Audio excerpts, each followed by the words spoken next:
Hi, my name is Davin Sundvik with the Catch Today, and today we're going to attempt to show you how to make buckshot cartridges for muzzleloaders. So, I personally have a muzzleloader that's supposed to be a .69 caliber smoothbore, but my military heritage 1777 carbine came at .75 caliber, which is no big deal for putting shot through.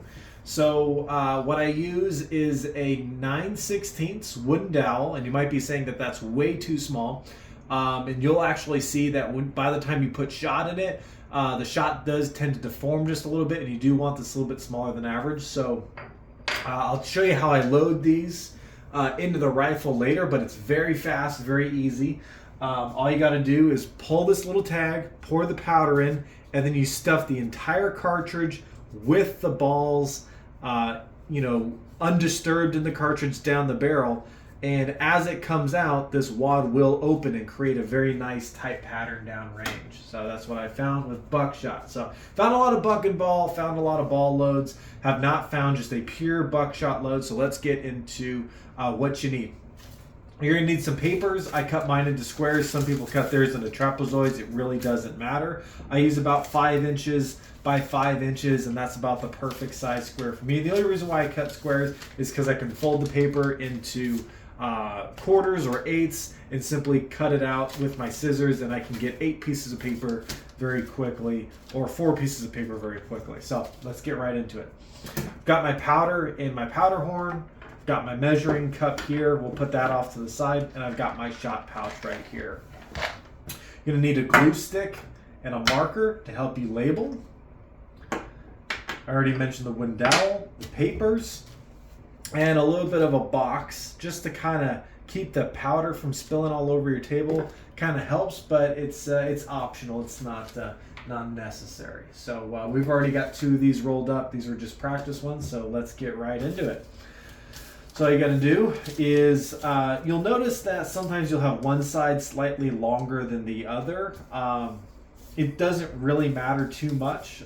This side I think is about 5.5 or 6 inches, and I prefer to have the slightly longer side being the one that is horizontal to me. I'm just going to put the wooden dowel right in the middle, and you're going to push it off to one side. You're going to make sure that we feel and that we have at least about 2 to 2.5 inches. The smaller your bore diameter and the larger shot charge that you're putting will determine how much space you need on the end there. Okay, so the more shot that you're putting in the end, and the smaller your diameter, the more inches you will need. And so feel free to play around with this. I mean, you can mess these up. And this is just regular packing paper. This isn't any kind of fancy paper.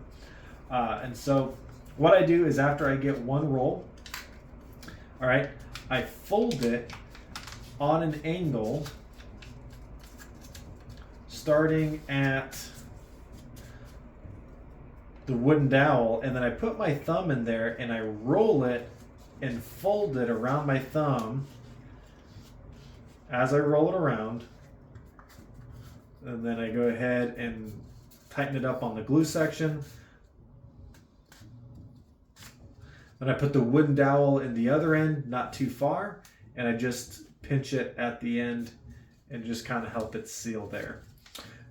This end is not super important. Okay, I'll do that one more time, just for your records here. So I'm going to do it this way.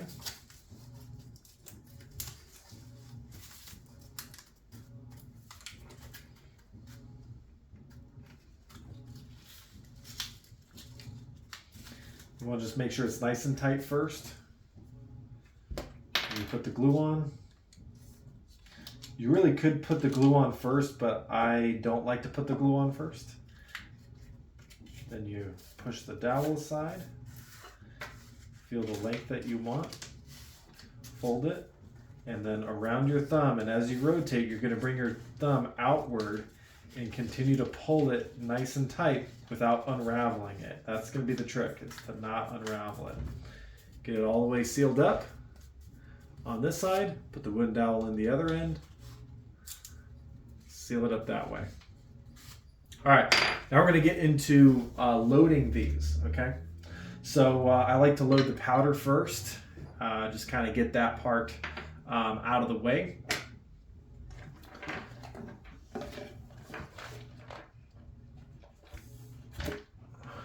So, all I'm doing is I'm taking a 95 grain powder measure. So you can have two measurements, one for your powder charge and one for your shot charge. What I found is that 95 grains is just not quite too much powder, but it's about on the upper edge of what I would have liked to be shooting.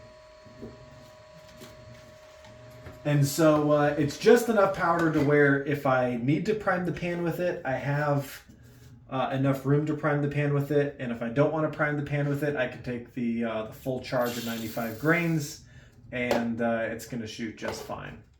So then all we're going to do, fold it up like that, put a little glue on there, and fold it over. And now we have our powder charge ready. And normally to make this go by faster, I would just do all the powder charges at once, okay? But for your guys' convenience, I'm not going to make you wait through all four here. Then on the opposite side that we fold on, I write the powder charge and the shot type.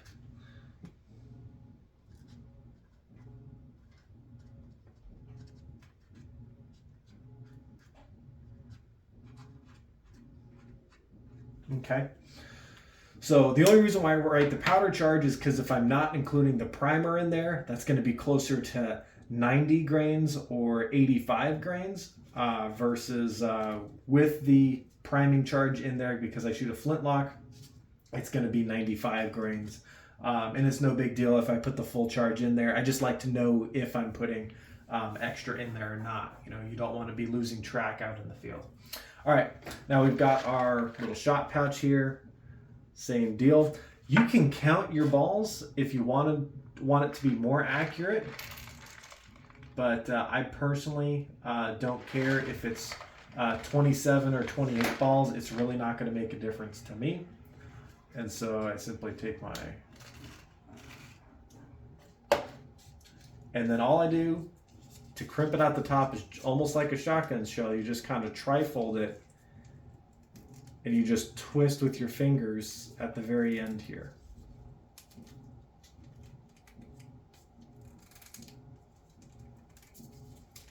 And you just get it tighter and tighter and tighter without ripping the paper. And there you have it. These shoot nice, tight patterns. They're very fast to load, very easy. Because it's smaller than the size of the bore, they slip down just fine. But it's not so small to where it's going to slip out the end. And I'll show you how to load them in a way where they don't slide out the barrel.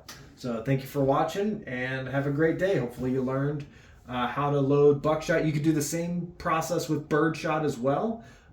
It probably won't be as accurate as a traditional birdshot load, but it's been working for me so far, and I plan to test this with birdshot in the future.